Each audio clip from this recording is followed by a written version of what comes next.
महाराष्ट्र सध्या हरित ऊर्जेच्या दिशेने मोठी पावले उचलत असताना महावितरणाच्या एका अदृश्य नियमाने सौर ऊर्जा क्षेत्राला मोठा धक्का दिला आहे.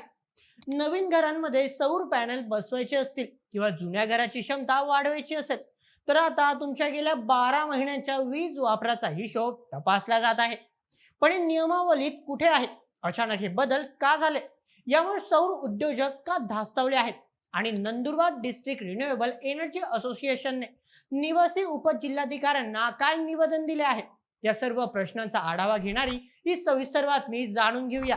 गेल्या काही दिवसांपासून महाराष्ट्रातील सौर ऊर्जा म्हणजे सोलार पीव्ही सिस्टीम क्षेत्रात मोठी अस्वस्थता निर्माण झाली आहे. महावितरणने त्यांच्या ऑनलाईन पोर्टलवर काही तांत्रिक बदल केले आहेत.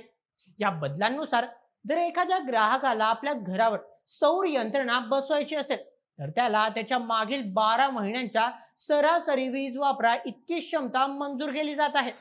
चला उदाहरणाने थोडं सविस्तर समजून घेऊया. समजा तुम्ही एक नवीन घर बांधलं, तिथे तुम्ही अद्याप राहायला गेला नाही, त्यामुळे तुमचा गेल्या वर्षभराचा वापर महिना 100 युनिट पेक्षाही कमी आहे. आता तुम्हाला भविष्यातील गरज ओळखून 5 किलोवॅटचा सोलर बसवायचा असेल तर महावितरण तुम्हाला फक्त 1 किलोवॅटचीच परवानगी देत आहे. यामुळे ग्राहकांचे आर्थिक गणित कोलमडत आहे. नंदुरबार जिल्ह्यामध्ये तर हे प्रकरण अधिकच चिघळले आहे. नंदुरबार डिस्ट्रिक्ट रिन्युएबल एनर्जी असोसिएशनने निवासी उपजिल्हाधिकाऱ्यांना निवेदन दिले आहे. त्यांच्या मते महावितरणने सौर अर्जांना नकार देणे हे विद्युत कायदा कलम 7 उल्लंघन आहे. ग्राहकांच्या हक्कांवर गदा आणली जात असून जिल्ह्यात सौर अर्जाचे तातडीने पुनरीक्षण करून पूर्ण क्षमतेला परवानगी द्यावी अशी मागणी जोर धरू लागली आहे. तज्ञांच्या मते हा नियम पूर्णपणे अव्यवहार्य आहे. जेव्हा एखादे कुटुंब नवीन घरात राहायला जाते तेव्हा तिथे AC, fridge, washing machine, geyser यांसारख्या उपकरणांचा वापर सुरू होतो. अशा वेळी वीज वापर नैसर्गिकरित्या वाढतो. मात्र महावितरण जुन्या रिकाम्या घराच्या वापराचा आधार घेऊन क्षमता कमी करत आहे. परिणामी ग्राहकाला सोलर बसवूनही अव्याचा 1.25 वीज बिल भरावे लागणार आहे. कारण बसवलेली सौर यंत्रणा त्याच्या वाढलेल्या गरजा पूर्ण करू शकणार नाही. केवळ क्षमतेची मर्यादाच नाही तर सौर उद्योजकांनी आणखी एक गंभीर आरोप केला आहे. जुलै महिन्यापासून महावितरणने सौर ग्राहकांवर काही अतिरिक्त शुल्क आणि दरवाढ लागू केल्याचे समोर येत आहे. आश्चर्याची गोष्ट म्हणजे या संदर्भात कोणतेही अधिकृत परिपत्रक म्हणजेच सर्क्युलर किंवा महाराष्ट्र वीज नियामक आयोगाची म्हणजेच MERC अधिकृत मंजुरी सार्वजनिक करण्यात आलेली नाही.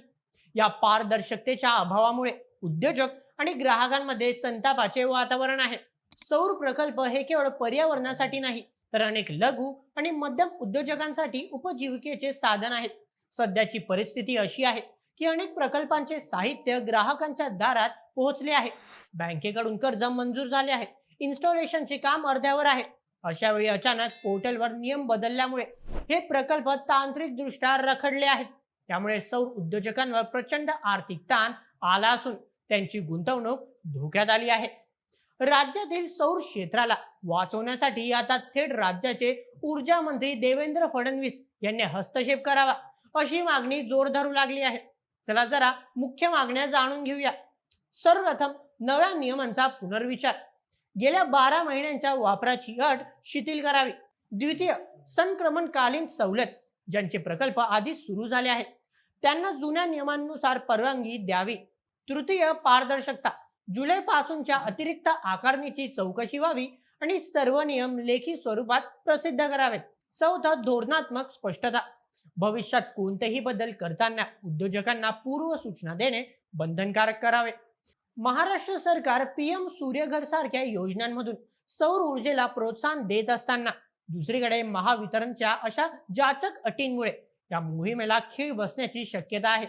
जर वेळेत यावर तोडगा निघाला नाही तर महाराष्ट्रातील सौर क्रांती केवळ कागदावरच मर्यादित राहील. आता चेंडू ऊर्जा मंत्र्यांच्या कोर्टात आहे. तुम्हाला काय वाटतं, या नव्या नियमांमुळे सौर ऊर्जा धारकांना काय नुकसान होऊ शकतात? तुम्ही सौर ऊर्जा बसवणार होते का? आम्हाला कमेंट मध्ये नक्की कळवा आणि अशाच व्हिडिओसाठी सबस्क्राईब करा बोल MH आपल्या YouTube चॅनलला. धन्यवाद.